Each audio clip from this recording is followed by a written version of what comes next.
Hey y'all, it's your girl Millie Chan. Y'all, I am late to the party, but I am here now. I have arrived, right? Risa Tisa is telling a story, 50 parts, and it is amazing. I have actually made it to part 31, so I'm going to give you a brief synopsis of what I've come up with so far. And don't say you don't have time to do it because we all make time for what's important. And this is a story. So she met this man and she calls him Legion, like later on in the story, but we just gonna start with that, right? They met on dating sites. They finally talked or whatever and decided to go out on a date to the Cheesecake Factory. On her way to the Cheesecake Factory, her tire blew out, right? And she was like, he was so attentive. He took care of everything. He took her straight to somewhere to get a tire. It's great. So she's like, this is what I'm looking for, right? Someone who can take care of things. Child. So they get around COVID, right? They decide to stay at her house. She worked from home. He was going to work. They got serious. He said that he had graduated from San Diego State. He played football there. He went on to play football, arena football, not for the NFL. And so he had a little change. He said him and his ex-wife got divorced in California. She tried to take some of his money. He got out of that. She has two kids that he's very close to, but they're not his. So he moved on to Atlanta. So now they out here looking for homes and stuff. He told me, I got $700,000 we can work with. I'm making cash offers. Making cash offers, like they couldn't get this one house because the man cave wasn't finished. Then there was a house that she really loved, but it was something going on with the septic tank. She didn't want that. But as they kept doing it, she realized, like, what is the problem here? Something is going on. Then she got pregnant. It was a lot of stress. And she ended up losing the baby, right? So even with them looking for homes, the next thing that they start looking at were cars. So in looking for homes and stuff, the next thing they start looking for were cars, right? Because she had got pregnant. And he wanted to make sure that she had a dependable car. He took her looking for everything but what she wanted it. She wanted a Telluride. He made her drive a Ford Explorer, something else. And then she went an Audi, and then she drove a BMW X5. And that's the car she wanted. Navy blue with cognac interior, right? So he said he would put cash down. So he went through the whole rigmarole of the wiring the money and all of that. So he was like, can I put a hold on it? Because I want to like release the funds or something and we can have it delivered tomorrow. So it's COVID. She's working from home. He asked, will you be home between 1 and 3? They're going to bring the car. So of course it got to be 3 o'clock. Something happened with the car. It fell through, so she didn't get no car. So she said, I'm going to get my own car. Don't even worry about it. So he got mad. Eventually, she lost the baby, right? It was a lot going on. And I really hated that for her. She had to have a DNC. And he was like, I'm going to have my sister to take you to get that done because you shouldn't be alone. For whatever reason, he couldn't get there. So then she was like, she knew that it was wrong. Like she knew something was wrong. And she knew she just was crazy. But she said she couldn't leave because she was kind of scared, right? And she said then it was also funny, like, what is he going to lie about today? And he would lie about little stuff. She was like, he would take her riding or whatever. And he told her in this one particular instance that, you know, this building is where I work, right? And she said, well, let's go over there and see it.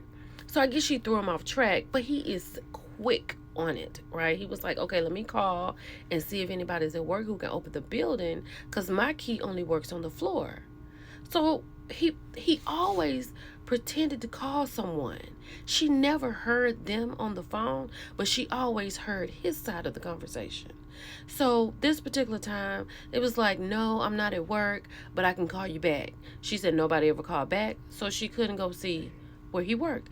Also, he asked her to go to the sister's house during COVID, and he knew she would say no, but this particular time she said yes. He goes through the whole situation, get in the car and start driving. Then he picks up the phone and calls the sister to let her know they're on the way.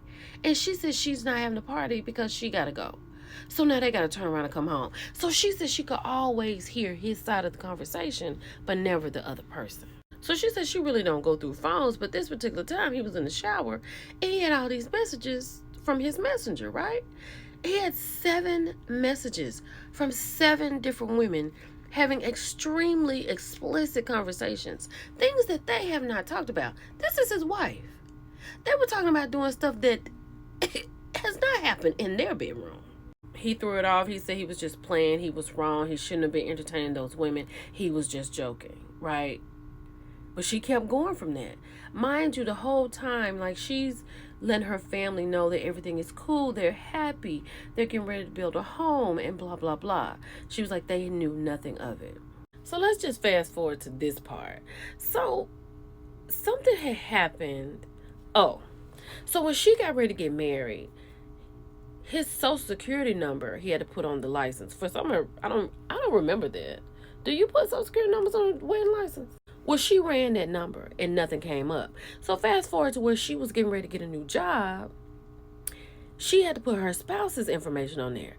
He done forgot that he done put the wrong one on the marriage license and put the real one on this license, on this particular background. Come to find out, a whole different situation. He's never lived in California. Then when she mentions it to him, he says that his father paid extra when he was going to San Diego State so he could be a private citizen. So with him being a private citizen, playing football for San Diego State, they have no record of him, which can be an NCAA violation, which means he did not go to San Diego State.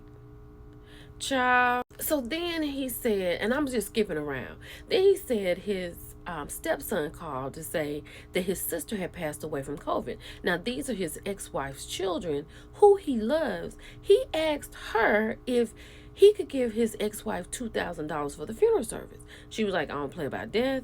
Yes, absolutely. Why would he lie about that? I can't remember exactly because it's a lot, but baby, some kind of way, she did something and ended up getting the ex-wife's information. She was like, I don't know if she still has the same phone number. Her friend told her to call. Well, she called. The ex-wife said, if you are contacting me, it must be bad. She went on to tell her that he's never going to change. He did her the same way. Let me guess. He said I wanted his money. He said I cheated on him. None of that happened. She told her, if you're going to stay with him, just know that this is never going to change. This is how he's going to be. She said, I don't want anything to do with this. And then Risa asked, how is your daughter?